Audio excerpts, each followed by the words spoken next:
एक आदमी की एक बहुत ही सुंदर लड़की से शादी हुई। पति पत्नी दोनों अपने शादीशुदा जीवन से बहुत खुश थे, खासकर पति जिसे अपनी बीवी की सुंदरता पर नाज था और वह अक्सर उसकी तारीफ भी किया करता था।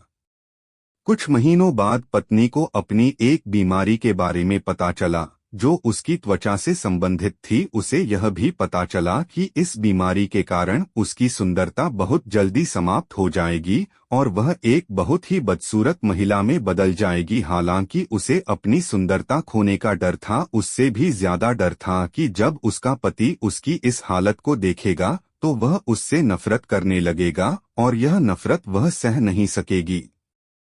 दिन बीतते गए, पत्नी अब पहले जैसी नहीं रही थी और उसके चेहरे पर हमेशा चिंता और दुख छाया रहता। एक दिन पति जब काम से घर लौट रहा था तो अचानक उसका एक्सीडेंट हो गया और उसने अपनी दोनों आंखों की रोशनी खो दी। दोनों के जीवन में जैसे दुखों का पहाड़ टूट पड़ा। समय बीतने के साथ दोनों ने एक दूसरे का सहारा बना लिया और उनका प्यार पहले जैसा ही बना रहा। कुछ समय बाद पत्नी की त्वचा की बीमारी के कारण वह बहुत बदसूरत दिखने लगी, लेकिन अब पति उसकी कुरूपता नहीं देख सकता था, इसलिए उसे कोई फर्क नहीं पड़ा और वह उसे पहले जैसा ही चाहता रहा।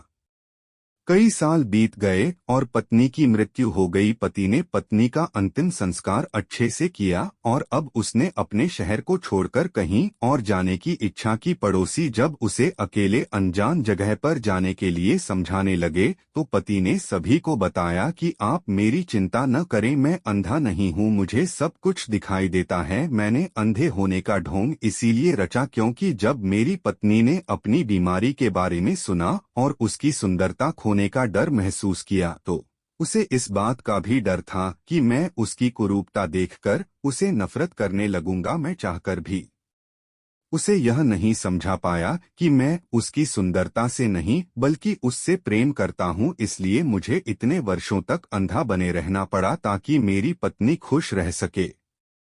दोस्तों, कहानी पसंद आई हो तो एक लाइक और अपने दोस्तों से शेयर करना मत भूलना।